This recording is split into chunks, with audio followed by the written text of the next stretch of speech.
आज हम एक महान व्यक्ति के बारे में जानेंगे जिनका नाम है ब्रह्मर्षि सुभाष पत्री जी। हम में बसी हुई सूक्ष्म शक्ति विश्व में फैली हुई विश्व शक्ति के साथ जब जुड़ती है उसे ही ध्यान प्रक्रिया कहा जाता है। यही प्रक्रिया को लोगों को समझाने के लिए कई महान आत्माएं मनुष्य रूप धारण करके आते हैं। उनमें से एक महान आत्मा है सुभाष पत्री जी। सुभाष पत्री जी का जन्म साल 1947 11 नवंबर के दिन शक्कर नगर, निज़ामाबाद जिला, तेलंगाना राज्य में एक मध्यम वर्ग के ब्राह्मण परिवार में हुआ था। उनके पिताश्री वेंकट रमणा राव तथा माताजी सावित्री देवी हैं, जिनकी चौथे संतान के रूप में पुत्र सुभाष का जन्म होता है। 2500 साल पहले भगवान बुद्ध ने जिस आनापानसति ध्यान की खोज की थी, उसी ध्यान को श्री ब्रह्मर्षि सुभाष पत्री जी पूरे विश्व को फिर से सिखा रहे हैं। ध्यान अर्थात संसार का त्याग करके हिमालय में बसना यह नहीं है।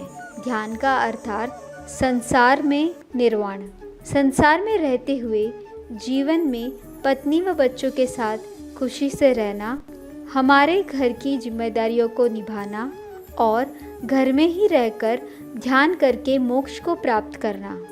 जाति व धर्म से ऊपर उठकर वह पिछले 30 सालों से पूरे विश्व के सभी लोगों को यह बता रहे हैं कि ध्यान हर कोई कर सकता है। श्री ब्रह्मर्षि सुभाष पत्री जी को कई सारे लोगों ने सम्मानित किया है।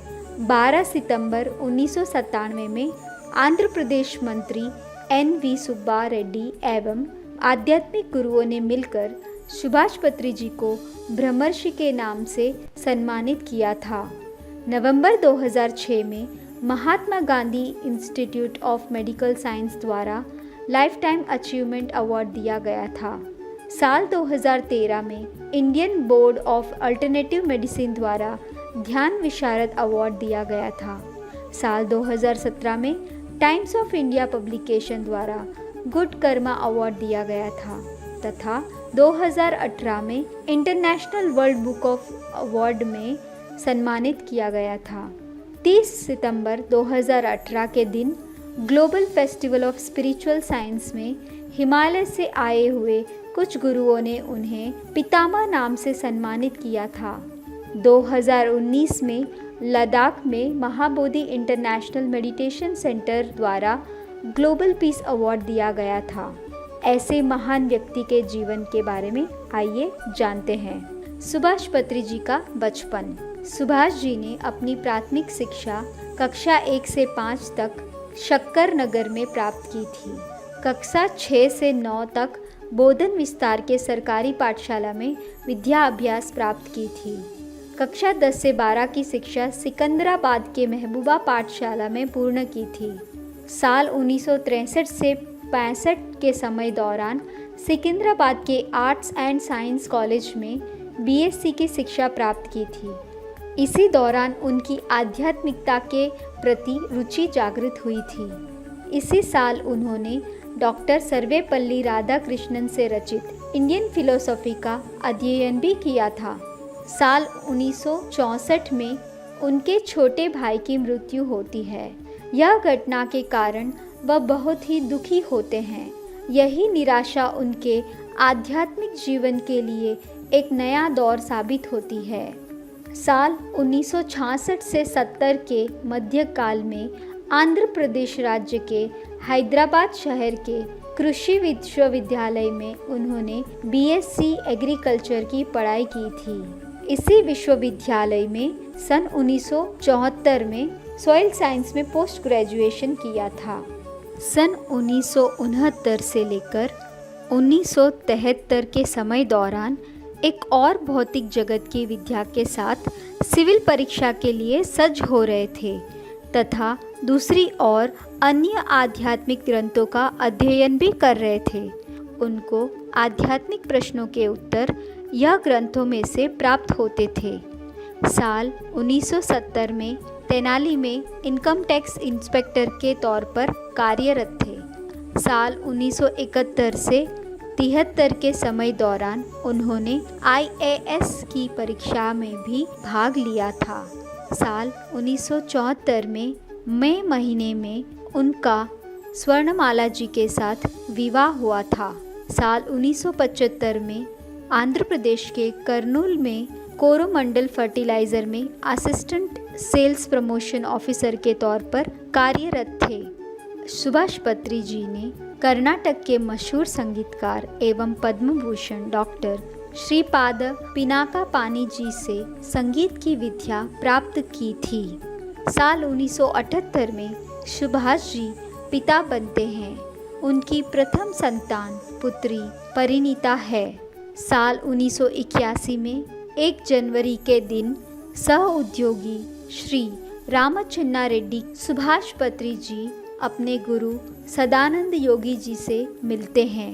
सदानंद योगी जी जिन्होंने 80 साल तक हिमालय में ध्यान साधना की थी, ये इतने महान योगी थे। इनके माध्यम से 2.5 साल तक सुभाष जी ने अनेक आध्यात्मिक सत्य से परिचित होते हैं। साल 1982 में उनको दूसरी संतान के रूप में परिमला का जन्म होता है। बहुत ही कम वक्त में दोनों पुत्रियां अपनी ध्यान साधना में अच्छी प्रगति प्राप्त करते हैं। साल 1983 के मई महीने में सदानंद योगी जी सबको अलविदा कहते हुए यह मनुष्य शरीर को त्याग करके समाधि स्थिति में प्रवेश करते हैं। सुभाष जी को साल 1984 में तेलंगाना राज्य के प्रांत में कोरोमंडल फर्टिलाइजर्स में इंचार्ज के तौर पर पदवी प्राप्त होती है। साल 1990-91 में फिर से असिस्टेंट रीजनल मार्केटिंग मैनेजर के तौर पर कार्यरत रहते हैं। साल 1992 में सुभाष पत्री जी अपनी नौकरी में इस्तीफा देकर तब से वे अपने पूर्ण समय को ध्यान प्रचार के कार्य में समर्पित कर रहे हैं। साल 1993 में पिता श्री रमणा राव, साल 2006 में श्रीमती सावित्री देवी अपना देह त्याग करते हैं। सुभाष पत्री जी की जीवन की इतनी सारी विशेष घटना के अलावा एक और रुचिदायक घटना है, वह यह है कि साल 1980-83 के दौरान उनमें आध्यात्मिकता के बीज बोए गए थे। सुभाष जी ने साल 1990 में आंध्र प्रदेश के कर्नूल में प्रथम बार ध्यान संघ का निर्माण किया था। यह संघ के अस्तित्व के लिए the Kurnool pyramid spiritual societies के नाम से पंजीकरण करवाया था। यही प्रथम बार बुद्धा पिरामिड ध्यान केंद्र का निर्माण हुआ था। थोड़े वक्त में the Kurnool pyramid spiritual societies movement में परिवर्तित होकर पूरे राज्य में प्रचलित होती है। यह सब कुछ एक ध्यानी के लिए एक सुनहरा तक था। साल 2004 तक आंध्र प्रदेश के सभी प्रांतों में आनापानसति पिरामिड ध्यान के केंद्र स्थापित हो चुके थे। इस साल के दौरान 2 महीने लगातार अमेरिका में उन्होंने ध्यान का प्रचार किया था। श्रीलंका, ऑस्ट्रेलिया, न्यूजीलैंड के साथ 60 देशों से ज़्यादा देशों में ध्यान प्रचार किया है।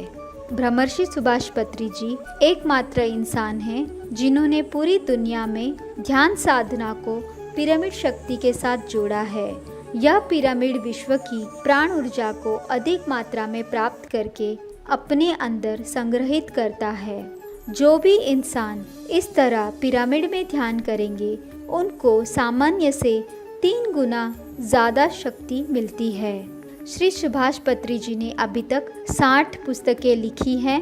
विश्व के देशों के अन्य आध्यात्मिक शास्त्रों के पुस्तकों का भारतीय भाषा में अनुवाद भी करवाया है।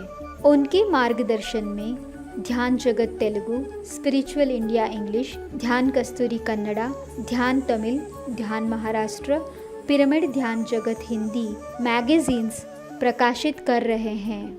यह मैगजीन हर महीने प्रकाशित करवाते हैं, जिनके माध्यम से प्रजा में ध्यान, शाकाहार, पिरामिड शक्ति तथा आध्यात्मिक शास्त्र के बारे में जागृति बढ़ रही है। इस तरह पूर्ण भारत देश में 10,000 से ज़्यादा पिरामिड के निर्माण हुए हैं। उसी प्रकार 11 भाषाओं में यूट्यूब पर पिरामिड मेडिटेशन चैनल्स की शुरुआत की गई है, जैसे कि PMC तेलुगु, कन्नड़ा, तमिल, मराठी, हिंदी, गुजराती, पंजाबी, हरियाणवी, बंगाली, उड़िया, इंग्लिश और ग्लोबल। यह सारी पिरामिड मेडिटेशन चैनल्स यूट्यूब के द्वारा शाकाहार, पिरामिड शक्ति व आध्यात्मिक ज्ञान को बढ़ा रहे हैं।